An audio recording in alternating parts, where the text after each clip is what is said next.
Bonjour à tous. Alors Rosh Hashanah, mes amis, vous savez, on rajoute dans la prière à partir de Rosh Hashanah et pendant les Aseret Mitzvah une tfila au début du Shmona Esrei de la Mida. Et on dit Zochenu lechaim, souviens-toi de nous Akadosh Baruch Hu pour la vie. Melech Hafetz Bachaim, roi qui désire la vie. Kotvenu besefer chaim, écris-nous dans les livres de la vie. Lemancha Elohim chaim, pour toi, à tes fins Akadosh Baruch Hu, pour toi Elohim chaim, Dieu vivant. Qu'est-ce qu'on dit ici? Lemancha Elohim chaim, pour toi Akadosh Baruch Hu, inscris-moi dans le livre de la vie. Behemet, soyons un petit peu sérieux. Hachem, la vie qu'on demande à Dieu, Behemet, c'est pour lui qu'on la demande. C'est vraiment pour lui? Ou c'est pour nous? Pour les vacances, pour aller s'éclater, pour aller manger, pour aller faire la fête. Lemancha Elohim chaim, il faut savoir ce qu'on dit dans la tfila. On dit que ce soit pour toi, à tes fins, pour toi Hachem, donne-moi la vie pour toi. Qu'est-ce qu'on demande à Hachem? Pour Hachem, vraiment on demande la vie? Pour comprendre ça, on va ramener une histoire. Une fois, le Rav Israël Salanter a dû partir. Il est parti pendant quelques semaines. Il est parti en France, il est parti à Londres, il est parti comme ça en Europe pour essayer de raviver la flamme des Juifs qui s'y trouvaient. Et il avait prévu de faire beaucoup de cours dans l'université, un peu partout, à Paris, en France.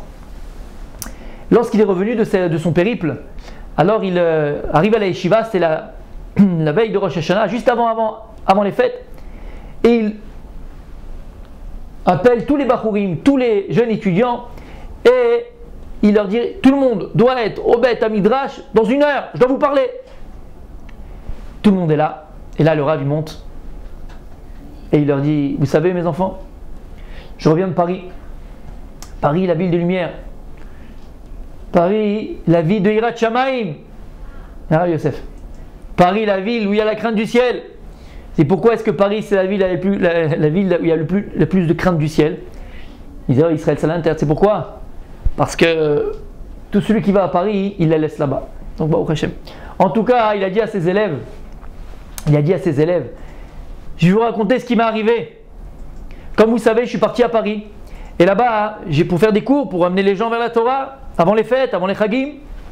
Et il dit, j'avais rendez-vous avec une personne, avec un juif, dans un restaurant parisien, kasher bien sûr, dans un café, et je me suis assis là-bas.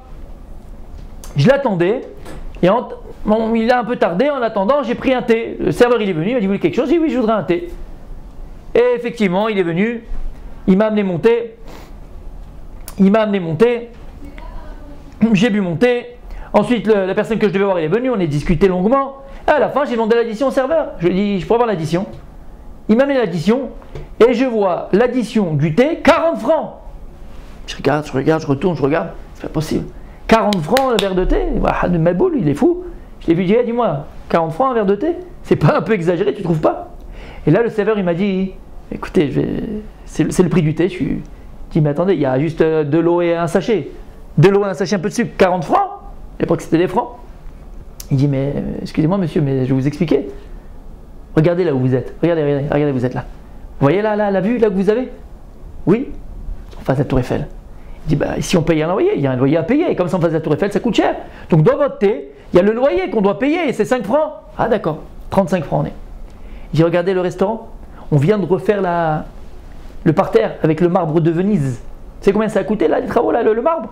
Dans le thé que vous prenez, il y a encore 5 francs du marbre. Ça fait 10 francs.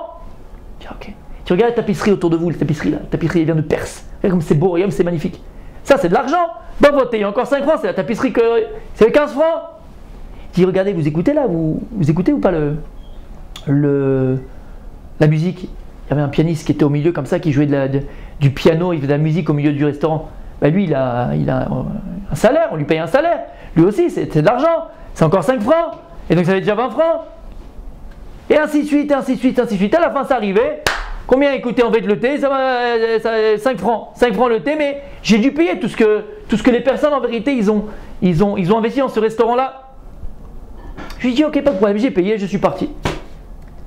Il dit, quand je suis retourné dans ma chambre d'hôtel à Paris, j'ai pris un verre d'eau. Je suis sorti sur le balcon et j'ai vu le verre d'eau. Et lorsque j'ai fait Shakol Niabidvaro, j'ai fermé les yeux et de tout mon cœur, avec Kavana, j'ai dit Baruch ata Hashem Elokeinu melech haolam she'akol niya bidvaro. Et là j'ai pensé, lorsque maintenant tu fais she'akol sur le verre d'eau, sur quoi tu remercies Akadosh Baruch Hu? Sur le verre d'eau qu'il t'a donné? Non, she'akol niya bidvaro, sur tout ce qui a été fait par ta parole Hashem. Et là je me suis rendu compte que j'étais à Paris, en face de moi il y avait des arbres extraordinaires avec toutes les couleurs. Merci Hashem pour ces couleurs et cet arbre que tu m'as donné. Ensuite, j'entendais les petits oiseaux qui gazouillaient. Merci à Kadosh Baruch pour cette musique qui arrive à mes oreilles. Il y avait un soleil extraordinaire. Merci à Kadosh Baruch pour le soleil que tu m'as donné. Ensuite, merci à Hashem pour le toit que tu m'as donné. Quand tu fais chez Akol Niya Bidvaro, j'ai appris quelque chose d'extraordinaire. C'est pas simplement sur le verre d'eau. C'est pas simplement sur le thé que tu payes. C'est pas simplement sur le verre d'eau que tu dis chez Akol Niya Bidvaro. Et là, merci à Kadosh Baruch pour tout ce que tu me donnes. Voilà ce que c'est. Chez Akol Niya Bidvaro, c'est pas que sur le verre d'eau. Sur tout l'à côté. Sur toute cette magnificence que tu me donnes à côté à Kadosh Baruch. Sur ce décor extraordinaire à Kadosh Baruch que tu donnes autour de moi. Chez Akol Niya Bidvaro. Voilà la première chose que j'ai appris, mes élèves. Voilà la première chose. Mais la plus grande chose et la plus belle que j'ai appris. Je vais vous la donner. Je vais vous la dire. Quand j'étais dans le restaurant, à la fin avant de partir, j'ai appelé le serveur et je lui ai dit, dis-moi, toi, tu manges ici au restaurant? Ben oui, bien sûr je mange, il faut bien que je me nourris, je suis là toute la journée, bien sûr je lui ai dit, quand tu manges, tu payes? Il a rigolé le serveur, il a dit, je paye.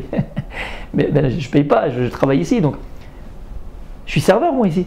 Donc le patron, il me donne à l'œil, quoi. C'est parce que je travaille pour lui, donc je peux manger à volonté, ce que je veux, je mange, et j'ai pas besoin de payer. Il a dit, j'ai appris quelque chose d'extraordinaire de ce serveur pour la vie. Écoutez bien mes élèves. Il y a une personne dans ce monde-là. Une personne dans ce monde-là qui peut profiter de ce monde-là, de ce monde terrestre, et ne rien perdre dans la Maba, et ne rien perdre dans le monde futur. Pourquoi? Parce qu'on sait très bien qu'Akadosh Baruch Hu, il a prévu pour chacun ce qu'il a besoin. Donc tout le plus, attention, si c'est quelque chose que tu prends en plus qui t'était prévu, tu peux le perdre après 120 ans dans la Maba. Comme l'histoire de Rabbi Shimon Bar Yochai. Rabbi Shimon Bar Yochai, il avait ses talmidim, ses élèves. Il y a deux de ses élèves qui sont partis faire du business. Et les autres élèves qui sont restés, ils ont voulu revenir en Porsche Cayenne, en Ferrari, Hugo Boss. Ils ont bien réussi.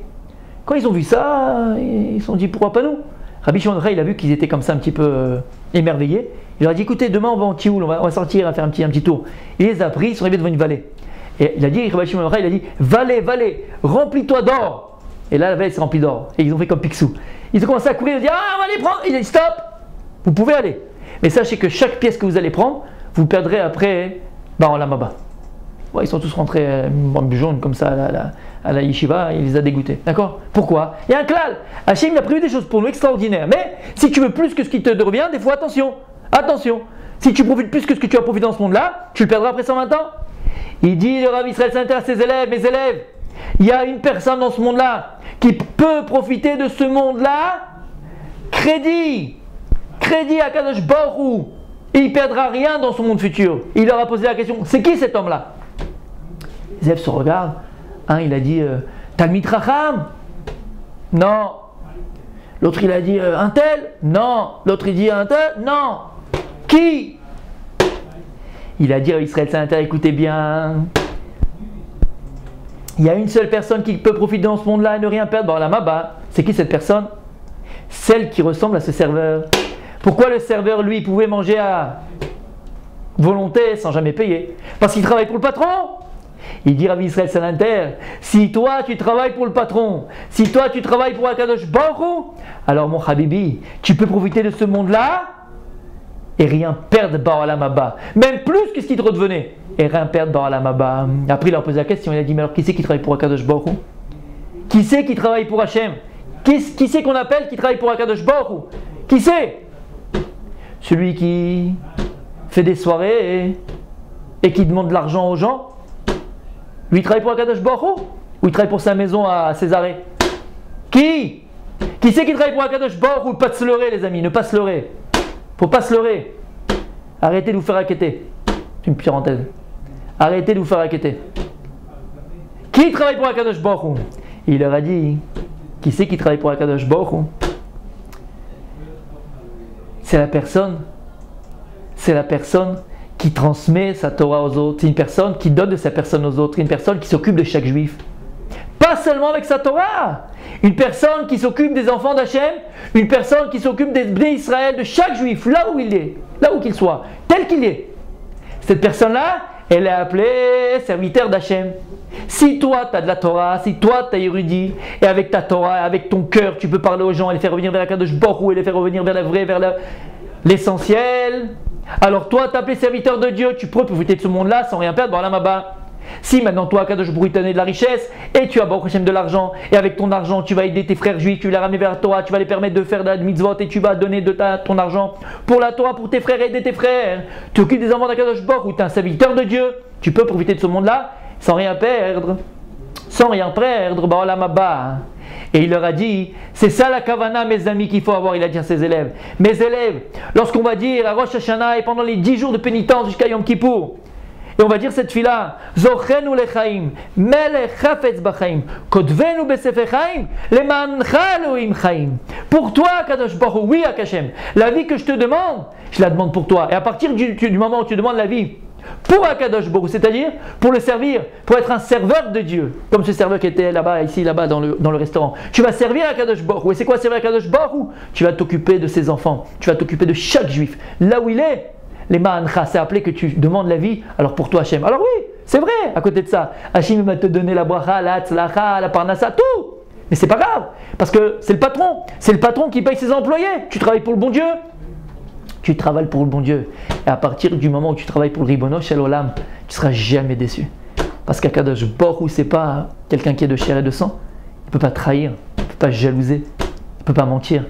Akadosh Baruch Hu, si tu travailles pour Dieu, be'emet, sincèrement, de tout ton cœur, de toute ton âme, non seulement tu vas être zoré d'hériter de ce monde terrestre, et en plus du monde futur.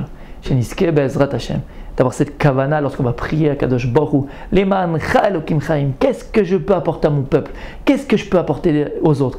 J'ai de la Torah, je suis érudit, Hachem m'a donné ce cadeau, je peux le transmettre aux autres, alors je vais utiliser ça pour donner aux autres, m'occuper de tes enfants, Kadosh Baruch Hu. Moi j'ai de l'argent, Baruch Hashem, je peux aider avec mon argent, je peux créer des synagogues, je peux créer des kolelim, je peux créer des yeshivot, je peux donner à des orphelins, je peux donner à des veuves, je peux donner à des hôpitaux, je peux aider mes frères avec l'argent, à des pauvres, je peux aider avec mon argent, je peux être serviteur de Dieu avec mon argent. Alors c'est ce que je vais être satané, Bezrat Hashem. Shana Tova Mutuka, pour tout l'âme Israël, là où il se trouve, Sheniske Bezrat Hashem, la Géoula. Amen.